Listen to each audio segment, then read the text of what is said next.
So guys, before we get started, don't forget we do have that amazing discount code thanks to Tier 0 Games going on right now. And all you have to do is put in ZWGames5 to get 5% discount on your total order at tier0games.com. The links will be in the description below. What's up YouTube, Darren here with Z4 Games, bringing you, as you can see before you, the Ritual Dark Magician deck profile. Now this is of course a different spin on the one I did for you guys the other day. And as you saw, I actually finally got hold of my Magicians of Chaos. Even though I didn't get any from the box, they were very, very cheap to pick up as well. So quite an easy deck to build as well. Can be put on a budget should you wish. You can just follow the same kind of outlay in the profile that I did for you guys yesterday. But this build does have a couple of money cards in it, and of course you can add more money cards in it should you wish, stuff like Impermanence and Thanos, just to take it to that next level.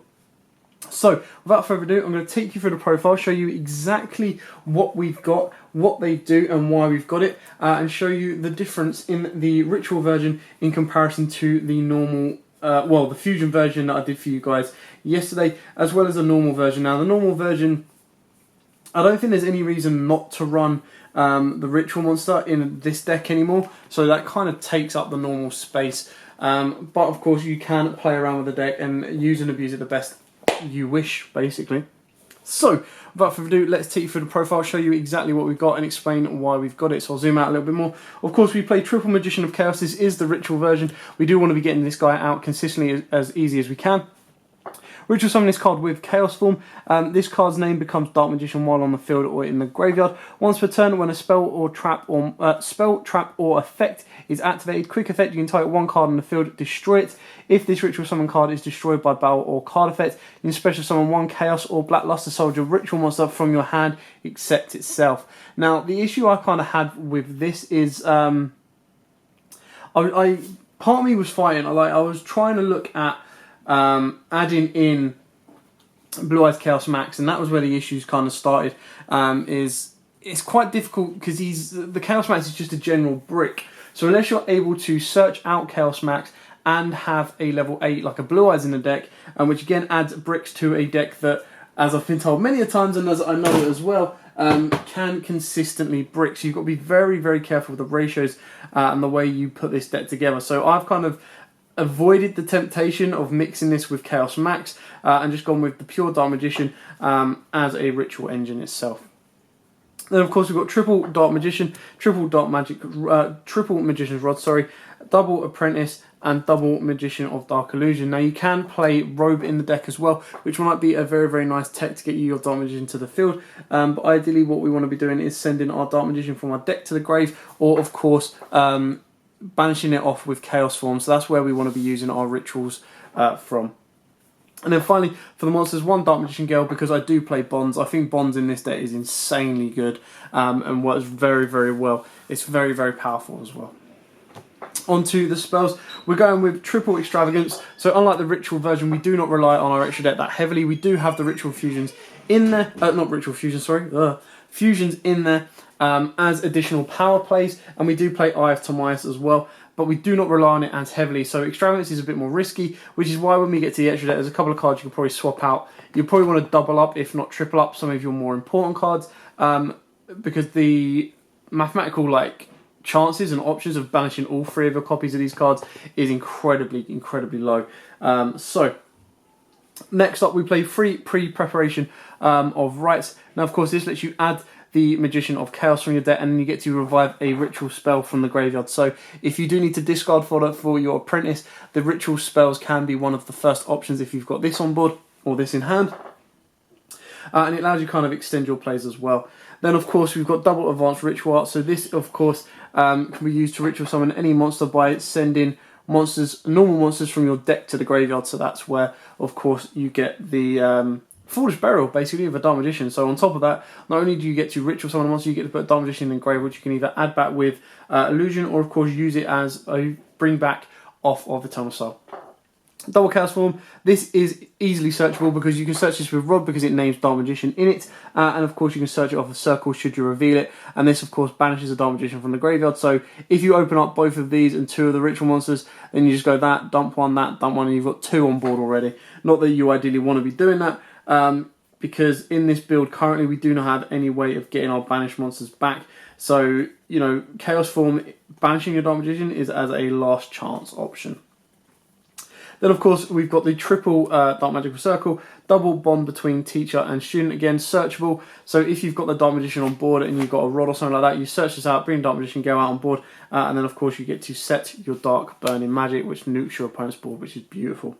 Double Eye of Timaeus, because we do not rely on it as heavily, we do not want to be seeing it as consistently in our hand, so 2 is more than enough in this version. 1 Dark Magic Inheritance and 1 Illusion Magic. Illusion Magic is actually more important in this version than in previous versions, purely because when you're sending with your Advanced Ritual Art, you do want to have a way of bringing it back. So you can use this, add it back, move it back from the graveyard, and then straight away that makes your navigation live. So it's another alternative way of, rather than trying to search out your Dark Magician and get it to hand, you can bring it back from the graveyard and loop into that. Then onto the traps, we've got triple infinite impermanence. Now, the reason we play this over like Ashes and Ogres and stuff like that is because this can trigger a turn 0 Magician of Dark Illusion. Where are we? There we go. This can trigger a turn 0 version of this. So it just adds a little bit more to the deck. Now, of course, this can be Ashes, Ogres, Droll's Bell, whichever you prefer, to make it a little bit cheaper as well. Then, of course, you've got your triple navigation and your double Eternal Soul. So quite straightforward on that one. Moving on the extra deck, again, very straightforward on this one. We've got double Dark Magician, the Dragon Knight. You can triple this up. So the free cards, I'll go through the free cards first that I think you're going to want to go into, which is why we try and double up on.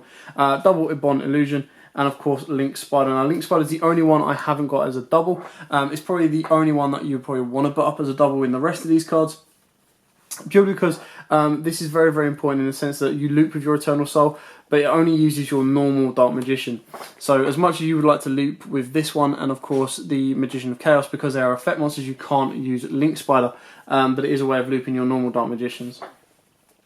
Then the other one-offs we've got in here is the Dark Magician Girl, the Dragon Knight. That gives you an option off your Dark Magician Girl, the Dark Paladin, the Amulet Dragon, and of course the Dark Cavalry. Now these are all less important in the sense that if you wanted to, you can put Borreloads, Borrelswords, you could put Lanthalinkuses in, you could double up your Wee Witches, you could go more rank 7 heavy, entirely up to you on what you want to put in these last few spots. And then we've got the Cerberus, the Phoenix, and the Unicorn. Now, you've got to be very, very careful with these because most of your monsters treat themselves as Dark Magician while on the field. You've got to be very, very cautious as to what you use to make these. So you can, of course, use Dark Magician or any of its ones that take the name on the field. But then your other one must be a Rod or, of course, your Dark Magician Girl or your Apprentice. So you have to be very, very careful on the way you make these. These are just nice staple cards that get you out of any major issues. Again, these can entirely be swapped out for any kind of alternative staple cards that you wish. And trust me, once we get the Maginization, which comes out in the Dark Neostorm special editions, Quintet will definitely be going in this build, and it will be going into the other build as well. And I'll be looking at making or having more spellcasters, because at the moment we currently have, I believe, because in the graveyard it's with different names. We've got 1, 2, 3, 4. So in this build we currently have 4 different, but that's where Chocolate Girl, a Dark Magician Girl build as well, comes into its own and has a different variation. But we have to wait a little bit of time for that to use it and abuse it. But, you know, that is it for the ritual version of this deck. Like I said, it is very, very powerful. It does give you another alternative option. And the fact that some of the spells are searchable as well and add a lot of consistency to the deck in this version can be very, very good. The only downside of Dark Magician is it's got so many things to play around with. You can sacrifice the ritual engine, so you take out your Eye of Timaeus, and you work around with the consistency of that to increase your hand trap involvement in the deck as well. Still, we're missing Call by the Grave. That is another option that's very, very important that you want to be getting in, because you want your circles to resolve and you also want your rods to resolve as well. So that's something else that needs to be fitted in here. Another option, of course, is the Incantations and Manju. Now, the reason we don't play Incantation and Manju is because we want to save our normal summon for Rod. This can be searched off of... the spells can all be searched off of the Dark Magical Circle, or most of them Chaos form ideally, and then we use our preparation to get to our Magician of Chaos over the normal summon of a Manju. Of course, there is the incantations, which are incredibly useful and powerful and add to the consistency. If you did want to add the incantations there, you've got to be very, very careful, because you will have to lose the majority of the Dark Magician engine, and that's where it goes from being a Dark Magician deck to being an incantation ritual deck.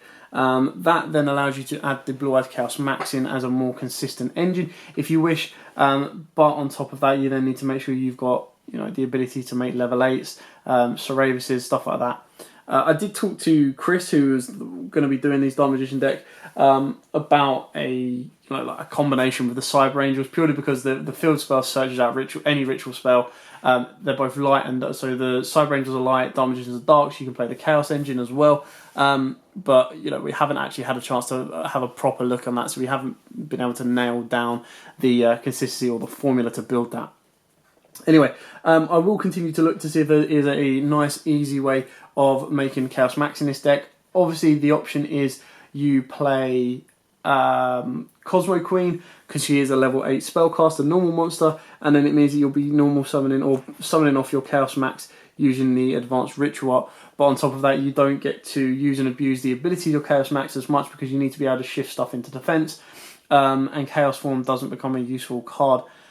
And it's harder to search out the Chaos Max without playing something like Manju or the Incantation. So that is something that we could look into, is that we could swap the pre-preparations into Manjus, just so we've got the best of both worlds. But that's definitely something I'll look into.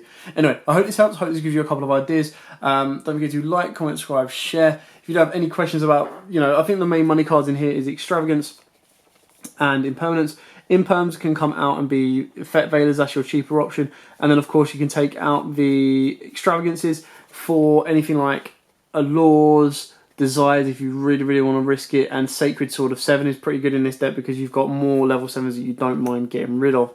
But they are a couple of cheaper options for you if you want to keep it on a budget. Anyway, thanks for watching. Don't forget to like, comment, subscribe, share, and until next time guys, as always, happy dueling. What's up YouTube, Dad here from Zephyr Games.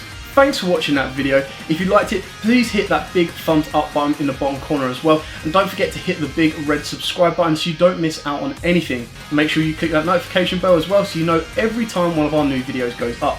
Throughout the whole year of 2019, we're going to have more deck profiles, duels, and of course pack openings for you guys to watch and enjoy the entire year round. So stay tuned for more, and as always guys, happy dueling.